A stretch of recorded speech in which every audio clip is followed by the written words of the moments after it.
United still want Grealish. Rudigers Bundesliga returns. Spurs must break the bank. A transfer roundup and today's Thursday favourites all coming up in the next few minutes. As I'm your host Matt Froelich, you are the Onefootballers, and this is the Daily News. First up, and Manchester United are still hot on the tail of Jack Grealish, and this is down to the fact that Ole Gunnar Solskjaer thinks that United can really exploit and benefit from the fact that the transfer market may not be what it used to be because of the coronavirus and the fact that it's really making clubs struggle a little bit with money, so much so that the players are even having to take a pay cut. Well, it means there won't be so much money to throw around and transfer fees won't be so big. Can you imagine this on top of the fact that Aston Villa might be relegated as well if the season continues? Well, Ole Gunnar Solskjaer thinks that is a perfect time for a powerhouse like Man United, who are well off with money, to go and exploit the market. The first one being Jack Grealish. Now, if all this happens, and from the kind of the way that he's talking, he could probably sign the English midfielder for around 20 to 30 million, and that is a good deal for, statistically, someone who's been the best English midfielder this season. With 6 goals,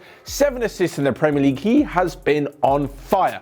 Now, we have spoken about it, myself and Anthony, on the channel, about how Jack Grealish will actually fit into United, and personally, I'm not so sure. I think he's like an attacking midfielder who can link up the play from deep to the attacking areas. Something similar between Paul Pogba and Bruno Fernandes. He's not going to take that number 10 position off Fernandes. He's not going to take the defensive midfield position off the likes of Scott McTominay. So is he really going to fit in with Pogba, Fred, one or two others? I mean, Pereira hasn't really got a shot.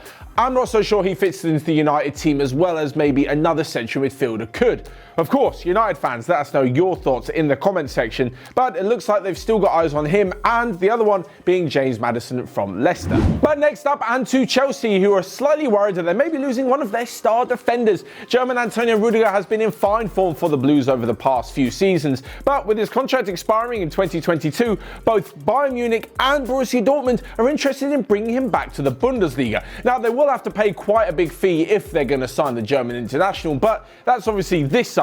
When it comes to next summer and then he goes into the last 12 months, well, they may get him for a pretty good deal. That is why Chelsea are very, very eager to tie him down to a brand new contract. One that would not only extend his contract by another year, but also give them an option to extend it by a further year beyond that, tying him down to the club until 2024. Now, you're probably thinking, why on earth do Bayern or Dortmund need him? Well, first off, from Bayern Munich's point of view, they got rid of Mats Hummels last summer, and Jerome Boateng is definitely past his best.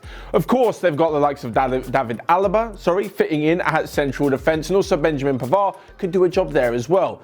Aside from this, Nicolas Zula's been out with a long-term injury, and they'll obviously be hoping he's the same player when he returns, but they really, really need more cover at centre-back instead of asking their full-backs to fill in. This is where Antonio Rudiger could do a pretty good job, and the other one is a Borussia Dortmund. This is because Lucas Piszczek is having to fill in at the right centre-back position in their back three, and Manuel Akanji isn't always so reliable. So Rudiger moving to Dortmund would be a fantastic move for him and for the club. But talking of big defenders who are going to command a big transfer fee, that is exactly what's happening with Tottenham Hotspur and Benfica's Ruben Diaz. Now, if you don't know about the player, well, how on earth not? It's an unbelievable centre-back who, since coming to the Benfica and the Portuguese national team, has been brilliant. So much so that both United and City last summer were linked with £60 million moves for him before going for Harry Maguire.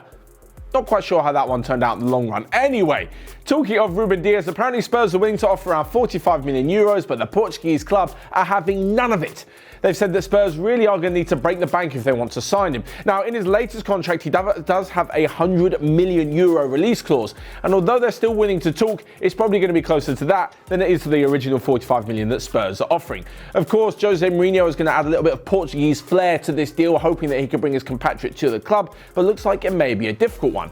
As I mentioned before, he's been brilliant for both club and country, winning the title in Portugal and, of course, the UEFA Nations League last summer with the national side. So now on to the rest of the news and transfer news. And yes, hold on to your horses, we actually have a confirmed transfer. Anyway, before we get to that bit, Napoli interested in West Ham's Felipe Anderson. Besiktas are looking at taking Joe Hart on a free transfer to replace the on-loan Loris Karius, who looks to be heading back to Liverpool. Premier League players have come together to donate money to the NHS to allow funds and equipment to become available wherever possible so they can help the ongoing coronavirus. And as for that transfer story, well, here it is. So, not the most interesting one, but Leverkusen have confirmed the signing of Lennart Lennart Grealish, the Kaiserslautern 21-year-old goalkeeper who's going to be jumping from the third tier of German football to the first. So with that unbelievable news that there's actually been a transfer, we finally come on to Thursday favourites. This is where you guys let me know in the comment section anything you want to hear, any sort of list of favourites of mine. This one comes from a Harry Sheriff, who has asked, Matt, who are your 5 favourite defenders of all time? This is my 5 favourite, and you can let me know your 5 in the comment section below. This isn't the 5 best of all time, because I'd probably have a definitely different list. Anyway, on with the 5, and first up, Dani Alves, a flying right back who really changed the way the right backs pretty much are viewed in world football. Of course, he took the mantle on from Cafu, who took on from a few other Brazilians himself, but Dani Alves was just unbelievable. Not only that, I think he's also the most decorated footballer of all time, with like over 40 trophies. So yeah, he was pretty cool to watch up and down the right wing for Barca, and on the left wing for Real Madrid, Roberto Carlos. His free kicks were just legendary when I was growing up, and yeah, I just always loved the way he definitely put way more effort into attacking rather than defending. Much like with Alves taking after Cafu, now it's Marcelo's turn to take over Roberto Carlos, but the Brazilian left back will always be a legend to me. Moving on, and talking of legends, Javier Zanetti.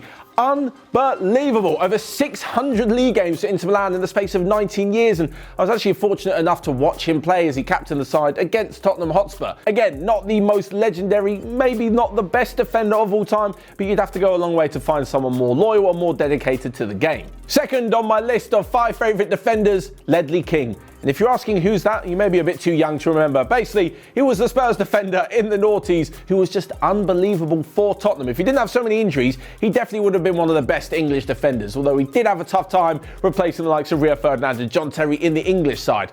A brilliant defender with speed, calmness and fantastic footballing ability. Definitely my second of all time, but not number 1. That belongs to the ultimate pantomime villain, that is Sergio Ramos.